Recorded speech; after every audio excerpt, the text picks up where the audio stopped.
नमस्कार। अभी वैसे राहुल ने बड़ा वर्णन किया 5 साल पहले मैं जब आया था, और शायद उस समिट की तारीख या घटना आपके ग्रुप को तो याद रहना बहुत स्वाभाविक है, लेकिन शायद पत्रकार मन ये भी सोच सकता था, और शायद सोचा होगा लेकिन बोलते नहीं होंगे, कि क्या कारण होगा कि एक इंसान अपने कमिटमेंट के कारण इस समिट में इतने ही शांत मन से आया था और उसी समय वो किसी प्रक्रिया को दौड़ा रहा था, और जो दूसरे दिन सुबह दुनिया के लिए बहुत बड़ी खबर बन गई थी। और मैं मानता हूं जरूर आप लोग इसका एनालिसिस करेंगे, और शायद वो 28 फरवरी थी 2019, और माहौल तो ऐसा ही था। और मैं भी बहुत शांति से आप सबसे नमस्ते नमस्ते करके निकला था, और भारत ने बालाकोट में एयर स्ट्राइक की थी रात को।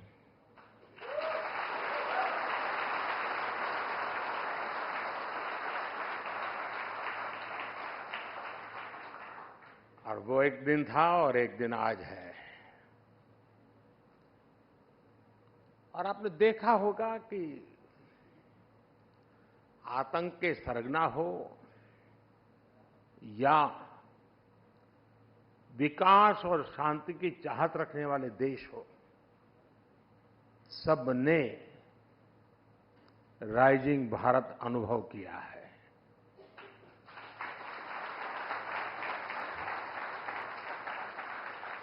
ये नया भारत आतंक के जख्म को नहीं सहता है।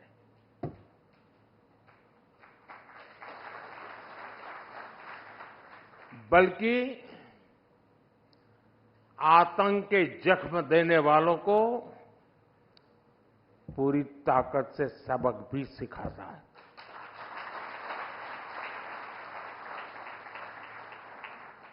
जो हमें आतंकी हमलों के जख्म देते थे, उनकी क्या हालत है, ये देशवासी भी देख रहे हैं और दुनिया भी देख रही है।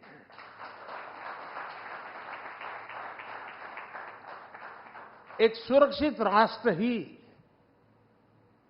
एक विकसित राष्ट्र का आधार होता है, और आज यही भारत की पहचान है, और यही राइजिंग भारत है। साथियों, चुनाव का मौसम है, चुनाव की सरगर्मी बिल्कुल सर पर है, तारीखों का ऐलान भी हो चुका है। आपकी समिट में भी कई लोगों ने अपने विचार रखे हैं, डिबेट का माहौल बना हुआ है, और मैं मानता हूं लोकतंत्र की यही खूबसूरती है। देश में भी धीरे धीरे चुनाव प्रचार जोर पकड़ रहा है। सरकार अपने 10 साल के कामकाज का रिपोर्ट कार्ड रख रही है। हम अगले 25 साल का रोड मैप बना रहे हैं, और अपने तीसरे टर्म के पहले 100 दिन का प्लान भी बना रहे हैं।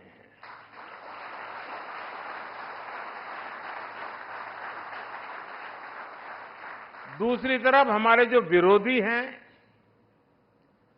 वो भी नए कीर्तिमान बना रहे हैं। आज ही उन्होंने मोदी को 104वीं गाली दी है।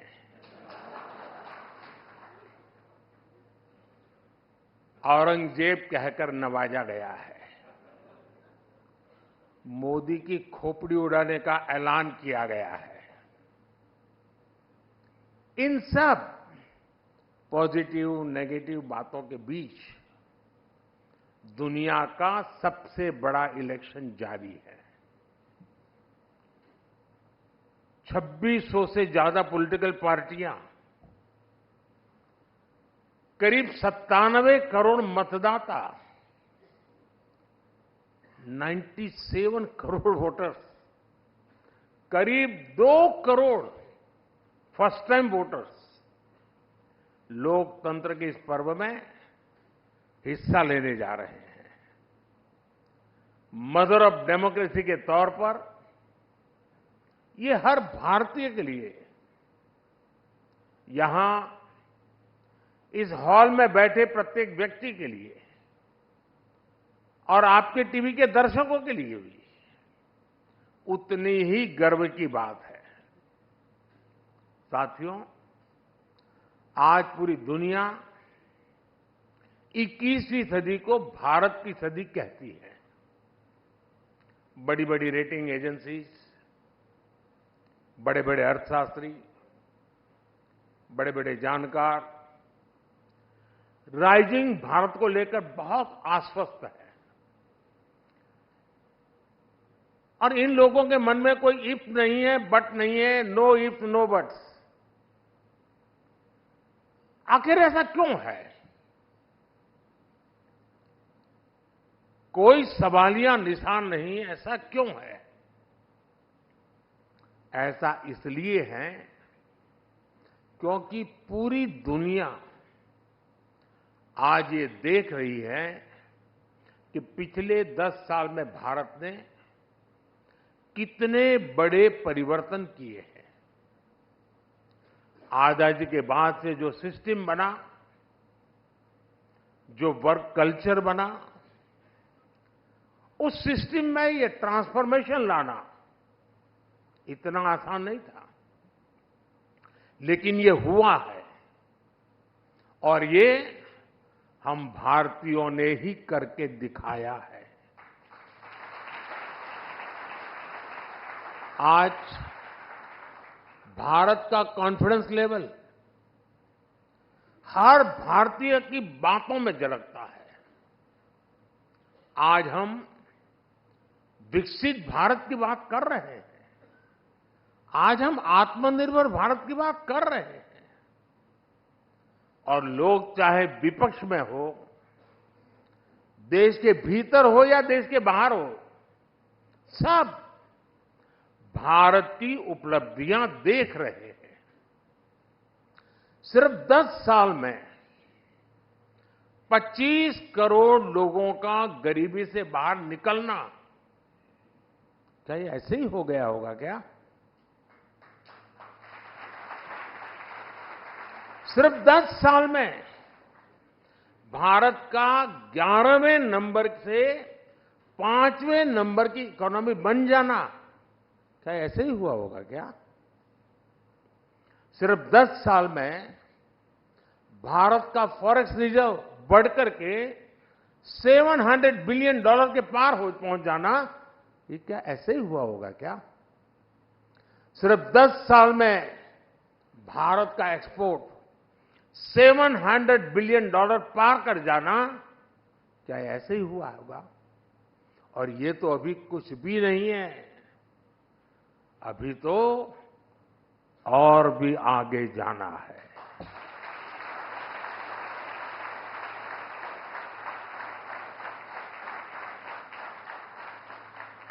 साथियों, यहां बड़े बड़े जर्नलिस्ट मौजूद हैं, इंडस्ट्री के लोग हैं, सिविल सोसाइटी के दिग्गज हैं, पॉलिटिकल फील्ड के लोग भी हैं, ब्यूरोक्रेसी वर्ल्ड के भी लोग हैं। आप जानते हैं कि हमारे यहां सरकारों में ब्यूरोक्रेसी में काम कैसे होता रहा है। फिर वो एक फैक्टर क्या था जिसकी वजह से ये बदलाव आया? वो एक फैक्टर है नियत।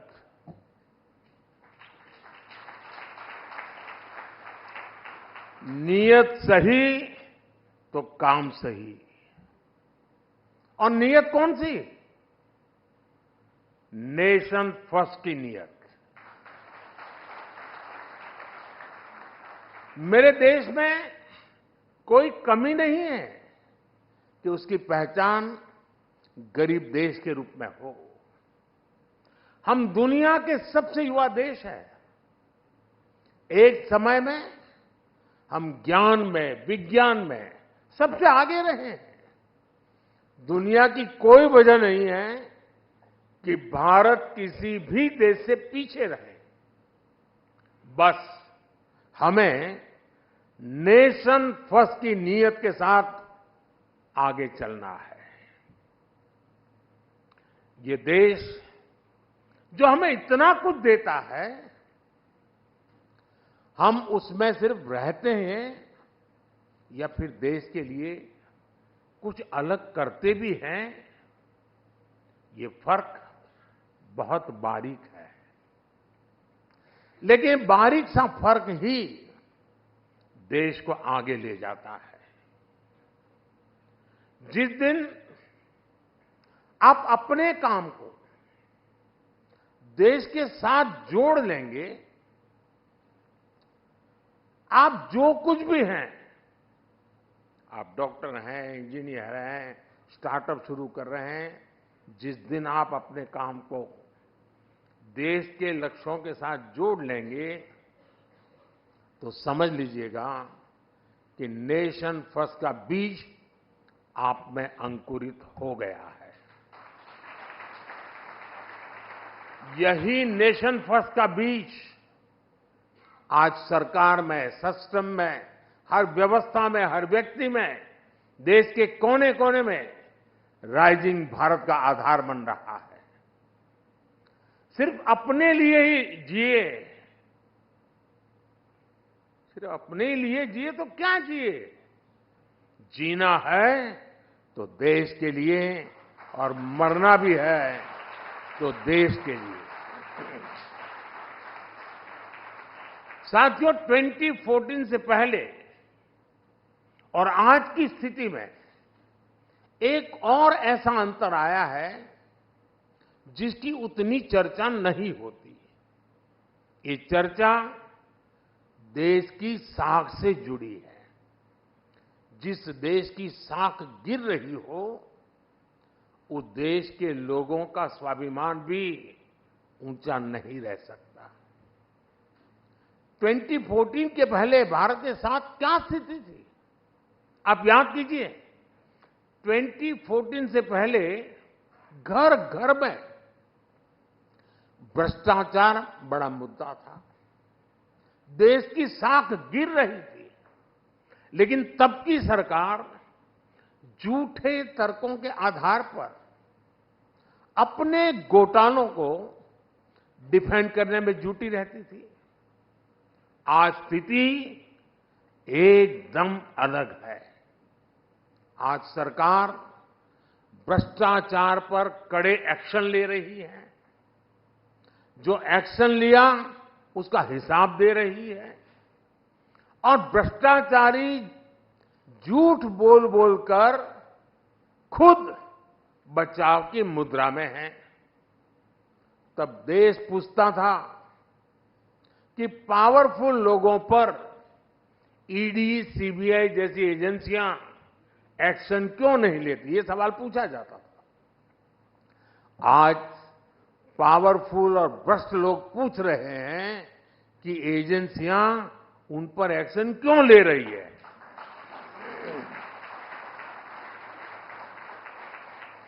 ये अंतर 10 सालों में आया है। बात वही है, नीयत सही तो काम सही। करप्शन पर कार्रवाई, ये मेरा कमिटमेंट है। साथियों, हमारे देश में भ्रष्टाचार इसलिए भी अधिक था क्योंकि सरकारी दफ्तर, सर्विस सेंटर बनने के बजाय पावर सेंटर बन गए थे। हर काम के लिए देशवासियों को सरकारी दफ्तरों के चक्कर लगाने पड़ते थे। हमने सरकारी दफ्तरों को सत्ता के बजाय सेवा का केंद्र बनाया। सरकारी सेवाएं ज्यादा से ज्यादा फेसलेस हो, बिल से लेकर टैक्स जमा करने तक की अधिकतर सेवाएं ऑनलाइन हो। हमने इसका प्रयास किया। आज सरकार की ज्यादातर खरीद जेम पोर्टल के माध्यम से होती है। आज सरकार के टेंडर ऑनलाइन होते हैं। आप याद करिए, 2G जैसी सामान्य सुविधा के लिए पहले की सरकार में कितना बड़ा भ्रष्टाचार हुआ। अगर उस दौर में 5G आता तो पता नहीं ये क्या क्या करते। साथियों, पहले के समय में भ्रष्टाचारी बहुत दिमागी तिकड़म लगाते थे। हमारी सरकार ऐसे भ्रष्टाचारियों का इलाज टेक्नोलॉजी से भी कर रही है। आज भ्रष्टाचारियों की धरपकड़ आसान हुई है। आज मनी ट्रेल को छुपाना और कैश को छुपाना दोनों मुश्किल होते जा रहे हैं। और इसलिए कभी किसी सरकारी बाबू के घर से, बिस्तर से, दीवारों से नोटों की गड्डियां निकलती हैं। कभी किसी कांग्रेस के सांसद के घर से सैकड़ों करोड़ के नोटों के ढेर निकलते हैं। कभी किसी टीएमसी के मंत्री के घर से नोटों के ढेर निकलते हैं। इसलिए चारों तरफ बौखलाहट नजर आती है, बिलबिलाए हुए हैं। और ये सब होता क्यों है? बात वही है, नीयत सही तो काम सही। साथियों, आप में से जो सीनियर हैं, उन्होंने वो दिन भी देखे हैं जब देश के एक प्रधानमंत्री ने कहा था कि दिल्ली से 1 रुपया भेजता हूं तो सिर्फ 15 पैसा गरीब गांव के गरीब तक पहुंचता है। यानी सरकारी खजाने से पैसा निकल रहा था, लेकिन वो किसी और की जेब में जा रहा था। ये ऐसा भ्रष्टाचार था जो सीधे सामान्य जन को प्रभावित करता था। मनरेगा का पैसा सरकारी खजाने से निकलता था, लेकिन मजदूर को मजदूरी नहीं मिलती थी। गैस की सब्सिडी किसी और के खाते में पहुंच जाती थी।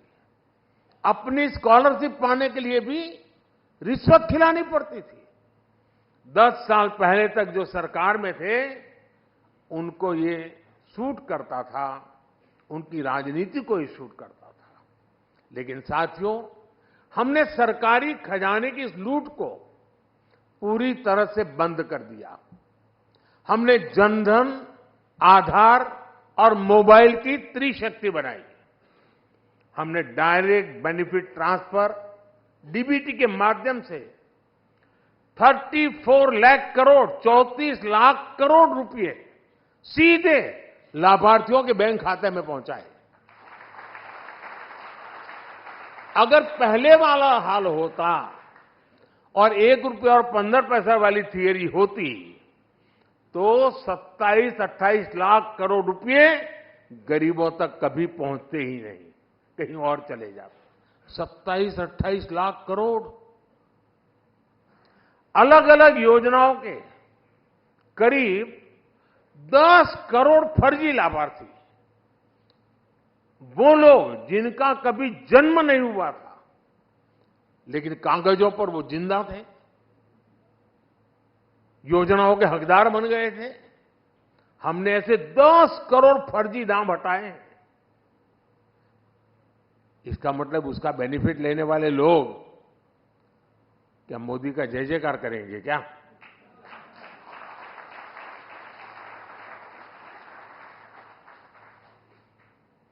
आप हैरान हो जाएंगे, 4 करोड़ फर्जी राशन कार्ड, उसको हमने हटाया।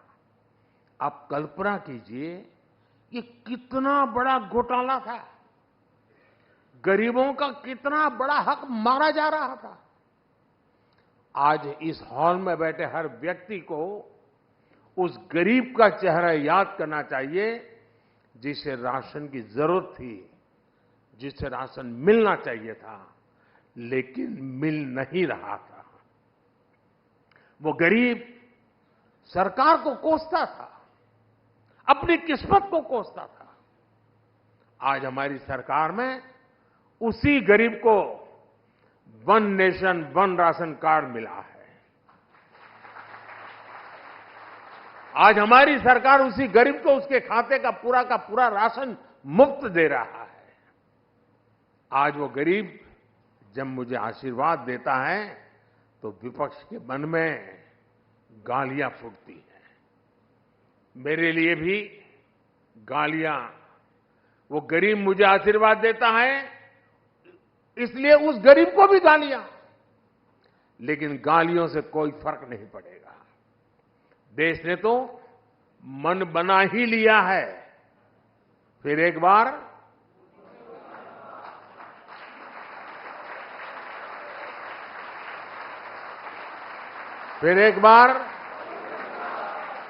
साथियों, हमारी सरकार ने पहले दिन से ही अपनी गवर्नेंस को गरीब की गरिमा, गरीब के कल्याण और गरीब के सशक्तिकरण पर केंद्रित रखा है।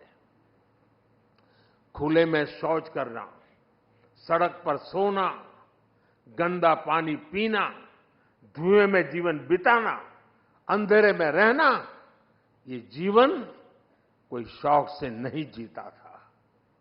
परिवार का सदस्य बीमारी के कारण बिस्तर पर पड़ा हो, मदद के बदले ठोकरें मिलती हो, कोई रास्ता न सूझे, यही स्थिति थी। आप सोचिए, आए दिन अपमान कैसे कितने घूंट गरीबों को पीने पड़ते थे। यहां बैठे बहुत से शायद जीवन की कल्पना भी नहीं कर सकते हैं कि कैसा जीवन था, लेकिन मैं ये सब कुछ अनुभव करके यहां पहुंचा हूं। मैं उस जिंदगी को जी करके आया हूं, इसलिए मुझे किताबों में नहीं पढ़ना पड़ता और न ही कैमरा के माध्यम से वीडियो शूट करके देखना पड़ता है।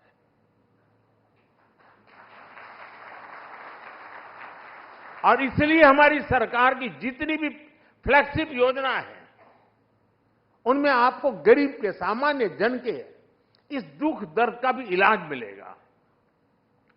जिसको किसी ने नहीं पूछा, उसको मोदी ने पूजा है। साथियों, आप में से बहुत लोगों को पता नहीं होगा कि एक बैंक खाता खोलने के लिए भी गरीब से गारंटी मांगी जाती थी।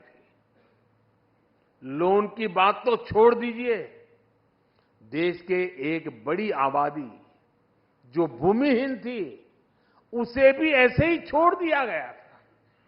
80% से अधिक किसान जिनके पास 2 एकड़ भी जमीन नहीं थी, उन्हें भी अपने नसीब पर छोड़ दिया गया था।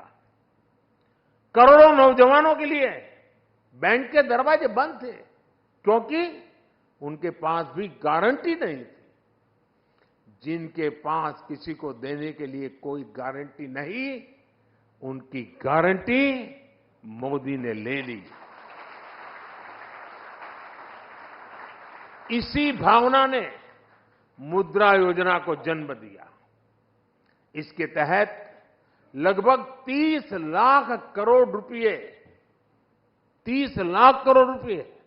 हमने बिना गारंटी गरीब युवाओं को दिए हैं। इसी भावना ने सेल्फ हेल्प ग्रुप के अभियान को गति दी, जिससे आज 10 करोड़ बहनें जुड़ी हैं। इसी भावना ने रेहड़ी ठेले फुटपाथ पर काम करने वालों के लिए पीएम स्वनिधि योजना को जन्म लिया। इसी भावना ने हाथ के कौशल से आजीविका कमाने वालों के लिए पीएम विश्वकर्मा योजना को जन्म दिया। इसी भावना से छोटे किसानों के लिए पीएम किसान सम्मान निधि को जन्म दिया। इसके तहत उन्हें करीब 3 लाख करोड़ रुपए मिले हैं। कल्पना कीजिए, अगर नीयत न होती, मोदी की गारंटी न होती, तो क्या होता। आज जो ये मोदी की गारंटी का इतना सकारात्मक प्रभाव है, वो किसी विज्ञापन की मोहताज नहीं है। मोदी उस गरीब की गारंटी बना है जिनकी कोई गारंटी नहीं लेता था। इसलिए देश का हर गरीब आज मोदी की गारंटी पर विश्वास करता है। और मैं फिर कहूंगा, ये तो कुछ भी नहीं है, अभी तो और भी आगे जाना है।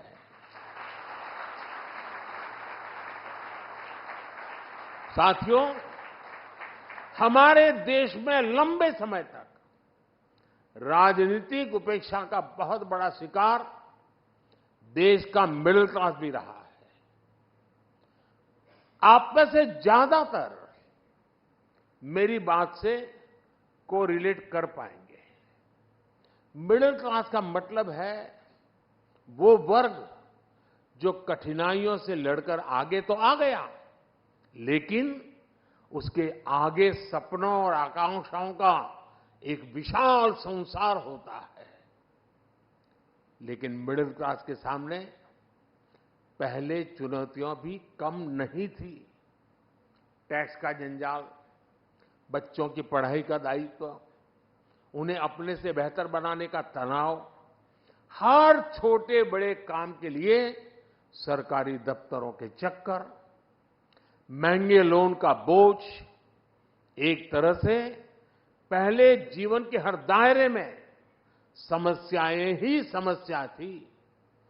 ऐसे में मिडिल क्लास का जीवन 3 जरूरतों के इर्द गिर्द सिमट जाता था।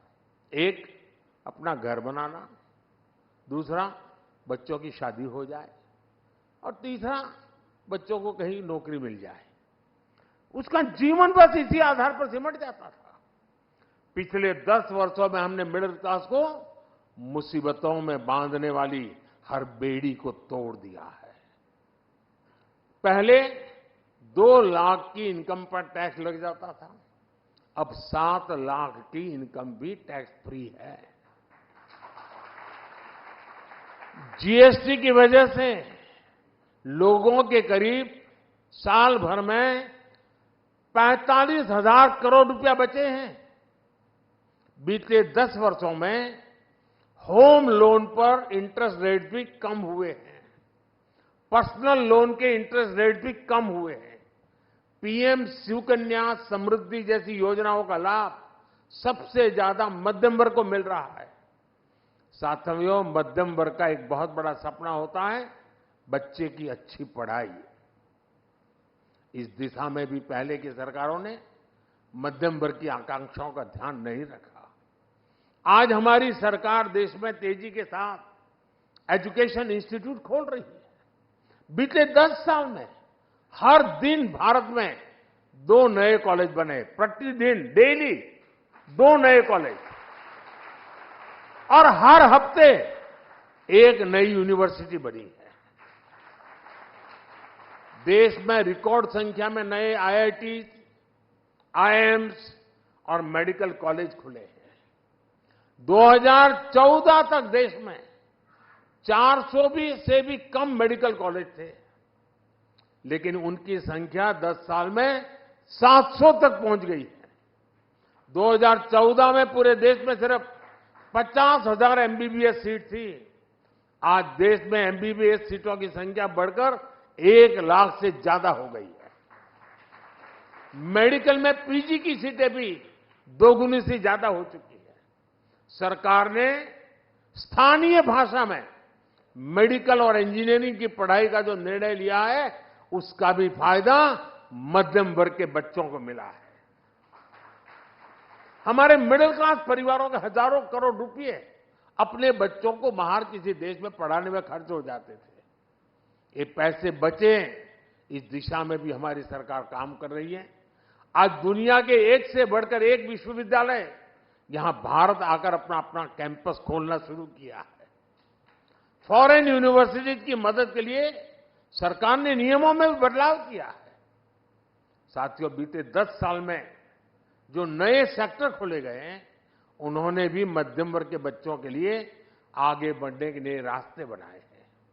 स्पेस सेक्टर हो, स्टार्टअप हो, ड्रोन और मैपिंग सेक्टर हो, इन सबको नौजवानों के लिए खोल दिया गया है।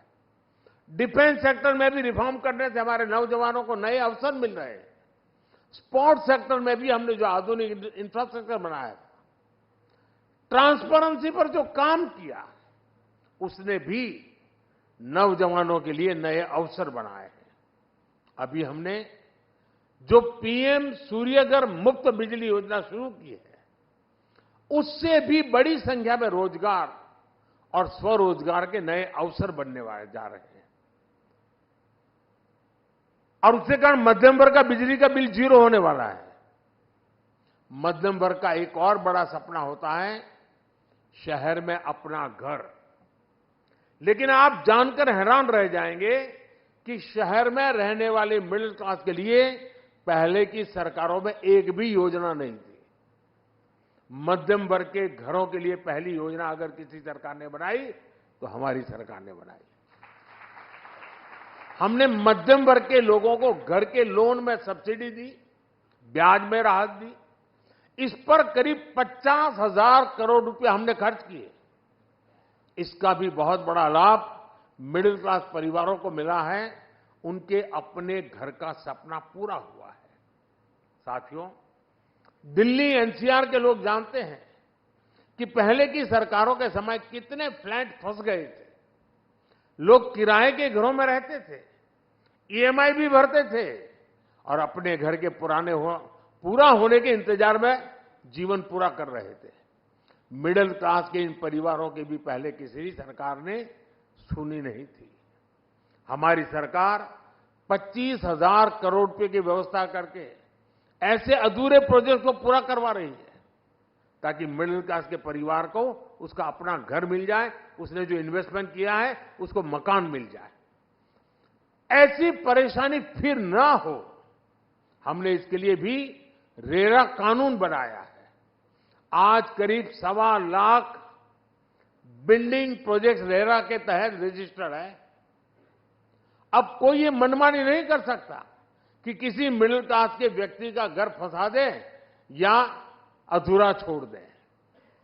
और ये काम मध्यम वर्गीय परिवारों के जीवन में बहुत बड़ा राहत का काम है और ये ही तो मोदी की गारंटी है। साथियों, मोदी सिर्फ शहर में ही नहीं, गांव में रहने वाले लोगों की संपत्तियों की भी चिंता कर रहा है। गांव में प्रॉपर्टी के कागज ना होने की वजह से लोगों की जिंदगी कचहरी के चक्कर काटने में ही गुजर जाती है।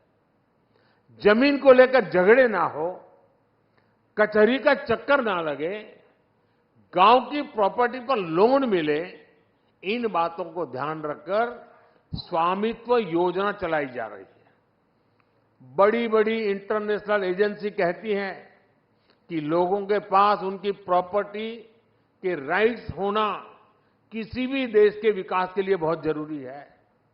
स्वामित्व योजना के तहत हमने करोड़ों परिवारों को उनके लैंड टाइटल्स दिए हैं।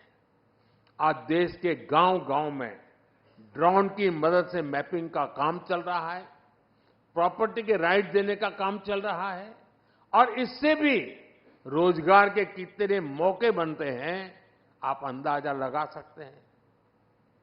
साथियों, 2014 तक पूरी दुनिया भारत को एक ओवरलोडेड फ्लाइट के एडिशनल वेट की तरह देखती थी।